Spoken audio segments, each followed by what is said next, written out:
My name is Herbert Williams Jr., and I was a naval postal clerk, which is the needful one.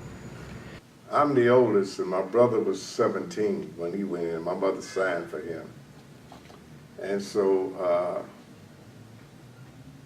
he was going through basic, and he was telling me he just wanted to do something different with his life. He was tired of going to school, he didn't like it. And so my mother signed for him to go.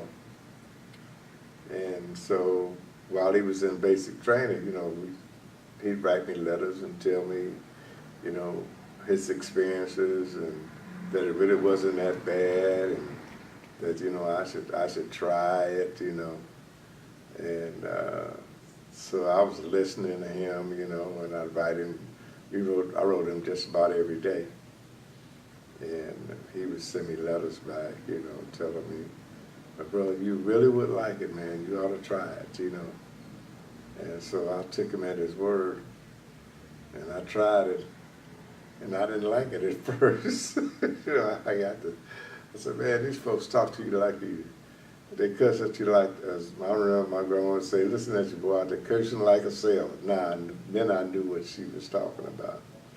But I mean, it was easy for me to conform to rules and regulations because I was only 18.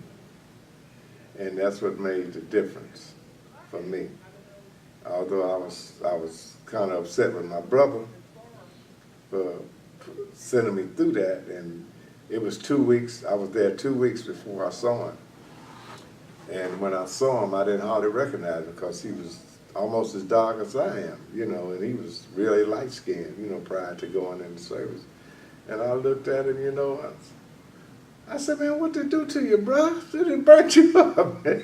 So he said, you'll find out, you just get out there on that drill field and be in that sun every day, because pretty much you were in the sun just about 2/3 of the day. The other third you would be in class,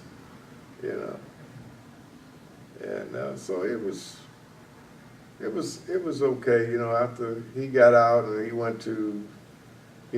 they put him on a tugboat. I used to go down, he was stationed in San Diego, and I was stationed in Long Beach. And I used to go down and visit him. And we hung out together. When I got married, I was living in San Pedro, and he used to come up from San Diego and take me shopping. Fill my house up full of groceries and stuff. Because he was single, he didn't have, and I really appreciated that, He'd come to my house. When I would go out to sea, I let him come up and borrow my car. And then he had a wreck in my car. I come home, and I was walking up the hill, and I could see my car, and something's wrong, So by the time I got up close to my car, it had a big dent in it on the passenger side. And so I found out that he had fell asleep coming back from Los Angeles, and he hit a guardrail.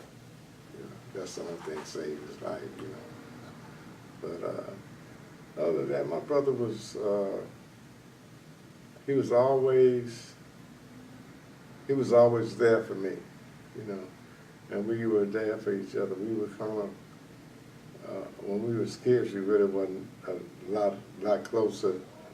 After we got grown, we became a lot closer than we were when we were kids, because I used to like to run by myself, because if I ran with him, he'd go back and tell everything, So I ran by myself, because he'd run back and tell my mother whatever I was doing. I said, man, why you do that, man? Oh, man, I didn't tell her. I said, that's the only way she gonna know us that you told her, man. So, but I mean, after we got grown and everything, we just kind of like, I have 3 other brothers. We have brothers, but we call each other brothers. And we always used to get together and do things together,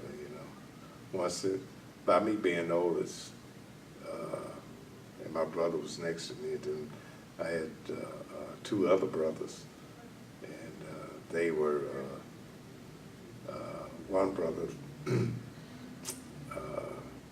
with 3 of us But four of us, we had the same father, but different mothers, but except for my brother next to me, we had the same father and mother. And then my other three brothers, my baby brother, he just finished 22 years in the Army. And so he's retired and he's working too. I think he was 89 in the Army. And my other brother, he was in the Army, he was like a E3. And then my son, he went in the Army. He was E3 when he got out. And he's now a police sergeant for the city of Chicago. And so my other brother, I have two brothers that passed. My brother next to me, he passed in '92, I believe it was.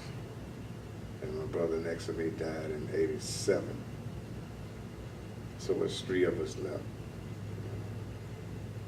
I'm the oldest male member of my immediate family. I have an aunt that's a year older than me. She's the oldest female in our immediate family. So, I mean, like I've said, man, God has really been good to me. And I feel that yet He's not done with me yet. And I want to thank Him for allowing me to have these years and be able to come to an affair like this and just enjoy life, man. And I'm at a point in time in my life now where I want to really enjoy life as much as I can, as much as He allows me to. And I thank Him for everything that has happened to me down through the years. Some of it not good, but most of the time, he has, I say He's taken care of me down through the years when I couldn't take care of myself. You know, that's how I feel about, having the opportunity to go back from where it all started, being in the service and giving me some kind of direction to go with my life. A lot of times I wish I had stayed in for 20. That's life.